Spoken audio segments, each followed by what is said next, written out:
Good morning friends. लोकतांत्रिक राजनीति भाग 2 के अंतर्गत अध्याय संघवाद, जिसके तहत आज का हमारा विषय है भारत में विकेंद्रीकरण।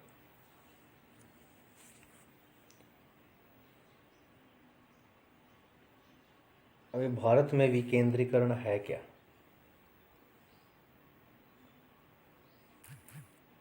हमने अभी पढ़ा कि संघीय सरकारें दो या अधिक स्तरों वाली होती है, यानी संघीय सरकार दो या दो से अधिक स्तर पर पाई जाती है। जैसे हमारे भारत के अंदर केंद्र सरकार और राज्य सरकार और स्थानीय सरकार, हमारे देश के अंदर जो सरकार है वो 3 स्तर पर पाई जाती है। लेकिन कुछ देश ऐसे हैं जहाँ पर क्या है, सरकारें केवल 2 स्तर पर पाई जाती है, केंद्र सरकार और राज्य सरकार। तो जिन देशों में सरकारें 2 या 2 से अधिक स्तर पर पाई जाती है उस सरकार को हम संघीय सरकार कहते हैं। हमने अपने देश में 2 स्तरों वाली सरकार की चर्चा की है, पर भारत जैसे विशाल देश में सिर्फ 2 स्तर की व्यवस्था से ही बढ़िया शासन नहीं चल सकता। भारत के प्रांत यूरोप के जो स्वतंत्र देश हैं उनसे भी बड़े हैं। जनसंख्या के हिसाब से उत्तर प्रदेश रूस से बड़ा है। महाराष्ट्र लगभग जर्मनी के बराबर है। भारत के अनेक राज्य खुद भी अंदरूनी तौर पर विभिन्न प्रकार की जो विविधताएं हैं उनसे भरे हुए हैं। इस प्रकार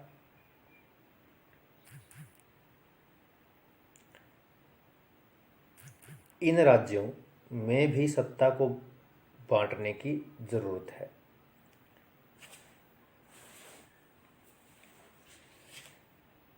भारत में संघीय सत्ता की साझेदारी 3 स्तरों पर करने की जरूरत है। मतलब जो केंद्र सरकार और राज्य सरकार है, अभी एक तीसरा स्तर और बनाने की आवश्यकता है, क्योंकि भारत के जो राज्य हैं वो इतने बड़े हैं कि अकेली जो राज्य सरकार है वो पूरे राज्य का शासन नहीं चला सकती, जिसमें तीसरे स्तर यानी स्थानीय सरकारों का हो और यह प्रांतीय स्तर की सरकार के नीचे काम करे। भारत में सत्ता के विकेंद्रीकरण के पीछे यही तर्क दिया गया। इसके फलस्वरूप 3 स्तरों की सरकारों का संघीय ढांचा सामने आया, जिसमें तीसरे स्तर को स्थानीय शासन कहा गया। तो तीसरे स्तर की सरकार भारत के अंदर जो बनी, जिसका निर्माण किया गया, उसको स्थानीय शासन कहा गया।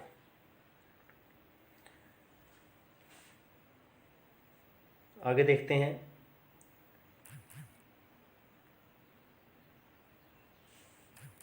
जब केंद्र और राज्य सरकार से शक्तियां लेकर के स्थानीय सरकारों को दे दी जाती है तो इसे सत्ता का विकेंद्रीकरण कहा जाता है। तो इसको कहते हैं सत्ता का विकेंद्रीकरण। जब केंद्र और राज्य सरकार से शक्तियां लेकर के और तीसरे स्तर की सरकार स्थानीय सरकार को दे दी जाती है तो इसे सत्ता का विकेंद्रीकरण कहते हैं। विकेंद्रीकरण के पीछे बुनियादी सोच यह है कि अनेक मुद्दों और समस्याओं का निपटारा स्थानीय स्तर पर बढ़िया ढंग से हो सकता है। बहुत से मुद्दे ऐसे होते हैं गांव में जिनको पंचायत के अंदर ही सुलझा लिया जाता है, या उसको सुलझा सकते हैं। तो इस प्रकार क्या है, जो हमारी जो अदालतें हैं उनके ऊपर किसी प्रकार का कोई बोझ है वो नहीं पड़ता है। केवल जो संगीन मामले हैं या ऐसी समस्याएं जो ग्रामीण स्तर पर या स्थानीय स्तर पर जिनका निपटारा ना हो, केवल वही समस्याएं क्या हैं वो राज्य की जो हाई कोर्ट है, उच्च न्यायालय है या सुप्रीम कोर्ट है, वहाँ तक पहुँच पाते हैं। भारत को अपने इलाके की समस्याओं की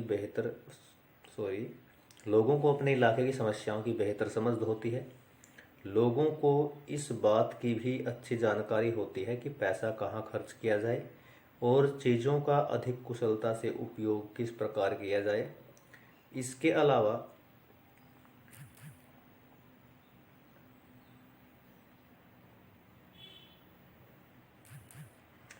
स्थानीय स्तर पर लोगों को फैसलों में सीधे भागीदार बनाना भी क्या हो पाया है, संभव हो पाया है।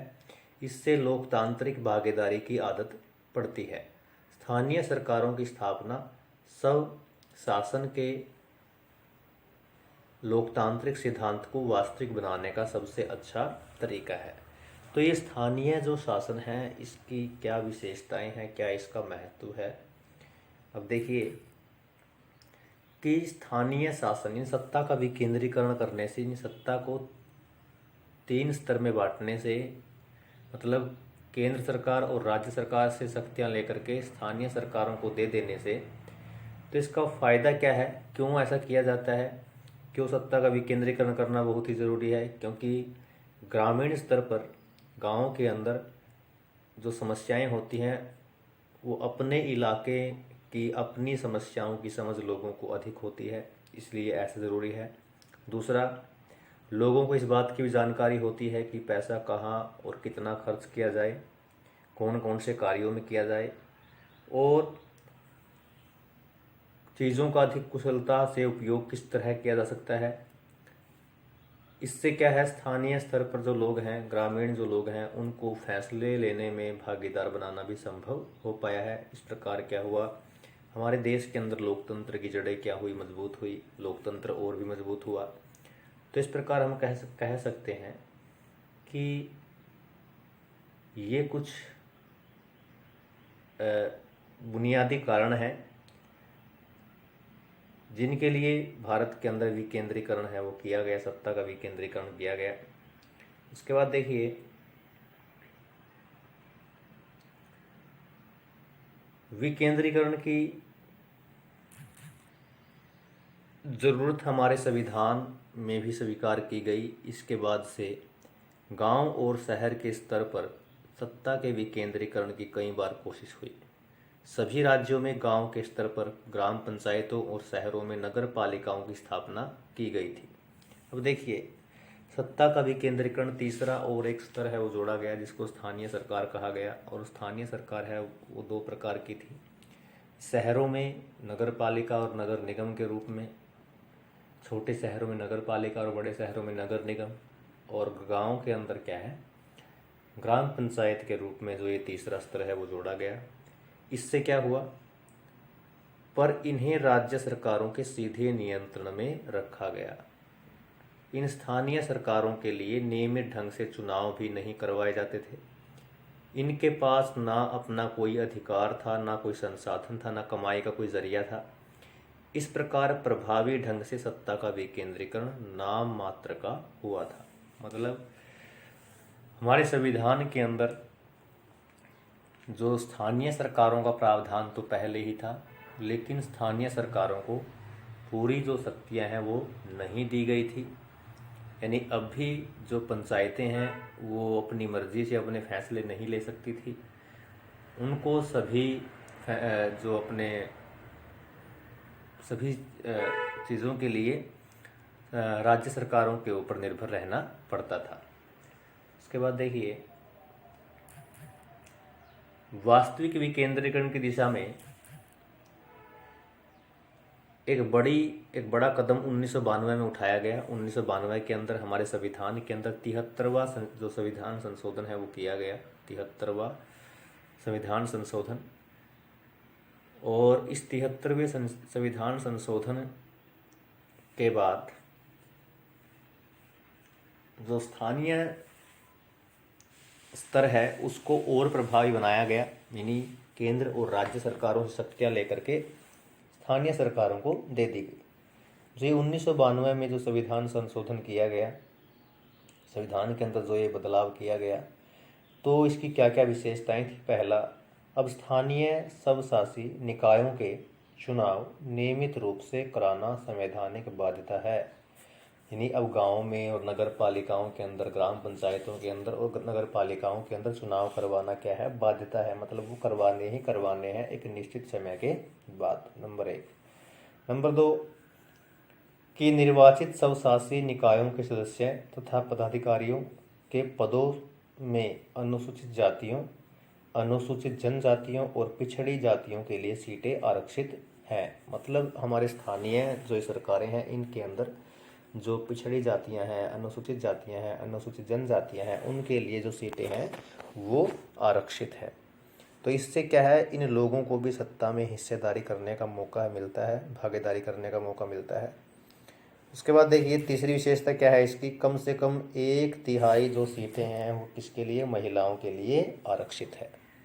हमारी ग्राम पंचायतों के अंदर, नगर पालिका, नगर निगम के अंदर 1/3 सीटें, 1/3, 1/3 जो सीटें हैं वो किसके लिए, महिलाओं के लिए आरक्षित है। अगली विशेषता क्या है कि हर राज्य में पंचायत और नगर पालिका चुनाव कराने के लिए राज्य चुनाव आयोग नामक एक स्वतंत्र संस्था का गठन किया गया है। तो इन ग्राम पंचायतों में, नगर पालिकाओं के अंदर और राज्यों के अंदर चुनाव करवाने की जिम्मेदारी किसकी है, चुनाव आयोग की, राज्य चुनाव आयोग की। तो राज्य चुनाव आयोग का गठन किया गया और उसकी जिम्मेदारी उसको दी गई कि आपने क्या करना है, ग्राम पंचायतों, नगर पालिका और नगर निगम के जो चुनाव हो नियमित रूप से करवाने हैं। अगली विशेषता क्या थी इसकी, संविधान संशोधन की। राज्य सरकारों को अपने राजस्व और अधिकारों का कुछ हिस्सा इन स्थानीय स्वशासी निकायों को देना पड़ा। मतलब जो राज्य सरकारों की कमाई का जो जरिया था, क्योंकि राज्य सरकारें टैक्स से, कर से अपनी जो आय है वो कमाती है, तो ऐसे ही अपने कुछ कर हैं उनको इकट्ठा करने का जो अधिकार है स्थानीय जो सरकारें हैं उनको दे दिया गया। इससे क्या है, स्थानीय सरकारों को राज्य सरकारों के ऊपर निर्भर रहने की आवश्यकता नहीं है, वो अपने धन संबंधी जो ज़रूरत है वो वहाँ से पूरी कर सकती है। उसके बाद देखिए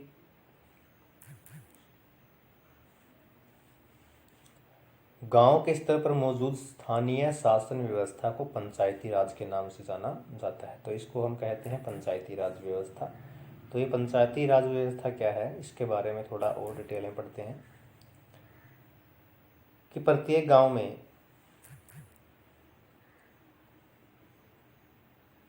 एक ग्राम पंचायत होती है। यह एक तरह की परिषद है जिसमें कई सदस्य और एक अध्यक्ष होता है। सदस्य वार्डों से चुने जाते हैं। हमारे गांव के अंदर क्या होता है, चुनाव करवाने के उद्देश्य से पूरे गांव को वार्डों में बांट दिया जाता है और प्रत्येक वार्ड से एक मेंबर है वो चुना जाता है, एक पंच चुना जाता है और उन्हें सामान्यतः पंच कहा जाता है। अध्यक्ष को प्रधान या सरपंच कहा जाता है और उन सब का जो हेड होता है, उसका चुनाव होता है, उसको सरपंच बोलते हैं। इनका चुनाव गांव अथवा वार्ड में रहने वाले सभी वयस्क लोग करते हैं मतदान के जरिए। जिनकी उम्र 18 साल से ऊपर होती है वो इनका चुनाव करते हैं। और गांव के अंदर वो सभी लोग जिनकी उम्र 18 साल से ऊपर होती है उसको ग्राम सभा के सदस्य कहते हैं। यह पूरे पंचायत के लिए फैसला लेने वाली संस्था होती है ग्राम पंचायत। पंचायतों का काम ग्राम सभा की देखरेख में चलता है। तो ये ग्राम सभा में कौन होते हैं, गांव के सभी मतदाता इसके सदस्य होते हैं जिनको वोट देने का अधिकार है। ग्राम सभा और क्या करती है, ग्राम पंचायत ग्राम सभा और क्या करती है, इस ग्राम सभा को ग्राम पंचायत का बजट पास करने और उसके कामकाज की देखरेख के लिए साल में कम से कम 2 या 3 बार बैठक करनी होती है। ग्राम सभा की बैठक है वो होनी चाहिए गांव के अंदर। उसके बाद देखिए स्थानीय शासन का ढांचा जिला स्तर तक का है। मतलब ऐसा नहीं है कि ग्रामीण स्तर पर है पंचायत के रूप में, ग्राम पंचायत के रूप में, तो ये जिला स्तर तक पाया जाता है। कई ग्राम पंचायतों को मिला करके क्या होता है, पंचायत समिति का गठन होता है। ग्रामीण स्तर पर ग्राम पंचायत, उससे ऊपर क्या होता है, जिला या आपका पंचायत समिति होती है, जिसको हम क्या बोलते हैं, अलग अलग नाम से अलग अलग क्षेत्र में इसको पुकारते हैं। इसे मंडल प्रखंड स्तरीय पंचायत भी कहते हैं। ब्लॉक समिति, पंचायत समिति, इसके सदस्यों का चुनाव कैसे होता है, उस इलाके के सभी पंचायत सदस्य मिलकर के करते हैं। किसी जिले की सभी पंचायत समितियों, तो ये तो हो गया ब्लॉक समिति। उसके बाद होता है कि जिला परिषद। किसी जिले की सभी पंचायत समितियों को मिला करके जिला परिषद का गठन है वो होता है। जिला परिषद के अधिकांश सदस्यों का चुनाव होता है। जिला परिषद में उस जिले से लोकसभा और विधानसभा के लिए चुने गए सांसद, विधायक और जिला स्तर के संस्थाओं के कुछ अधिकारी भी सदस्य के रूप में होते हैं। जिला परिषद का प्रमुख इस परिषद का राजनीतिक प्रधान होता है। और इस प्रकार स्थानीय शासन वाली संस्थाएं शहरों में काम करती है। शहरों में नगर पालिका होती है, बड़े शहरों में नगर निगम होती है। नगर पालिका और नगर निगम दोनों का कामकाज निर्वाचित प्रतिनिधि करते हैं, जिनको जनता के द्वारा चुना जाता है। नगर पालिका और नगर पालिका जो प्रमुख होता है वो नगर पालिका का राजनीतिक प्रधान होता है। नगर निगम के ऐसे पदाधिकारी को मेयर कहा जाता है। स्थानीय सरकारों की यह नई व्यवस्था दुनिया में लोकतंत्र का अब तक का सबसे बढ़िया एक प्रयोग है। नगर पालिकाओं और ग्राम पंचायतों में भारत में हर 5 साल के बाद हर चुनाव में लगभग 36 लाख लोगों का चुनाव होता है। यह संख्या ही अपने आप में दुनिया के कई बड़े देशों की कुल आबादी से ज़्यादा है। स्थानीय सरकारों को संवैधानिक दर्जा दिए जाने से हमारे यहाँ लोकतंत्र की जड़ें और मजबूत हुई है। जब से हमने स्थानीय सरकारों को कुछ ताकतें हैं स्थानीय सरकारों को दे दी, सत्ता का जो बंटवारा है वो तीसरे स्तर पे कर दिया, तो इससे क्या हुआ, लोकतंत्र की जड़ें और मजबूत हुई। इससे महिलाओं का प्रतिनिधित्व बढ़ाने के साथ ही हमारे लोकतंत्र में उनकी आवाज़ को मजबूत किया। इन सब के बावजूद भी अनेक परेशानियां कायम हैं। क्या है? नंबर 1, पंचायतों के चुनाव तो नियमित रूप से होते हैं और लोग बड़े उत्साह से इसमें हिस्सा लेते हैं, लेकिन ग्राम सभाओं की बैठकें नियमित रूप से नहीं होती। अधिकांश राज्य सरकारों ने स्थानीय सरकारों को पर्याप्त अधिकार नहीं दिए हैं। इस प्रकार हम कह सकते हैं कि जो ये सब शासन की आदर्श स्थिति है उससे हम अभी भी काफ़ी दूर हैं। तो इस अध्याय में इतना ही। अगला अध्याय बाद में शुरू करेंगे। धन्यवाद।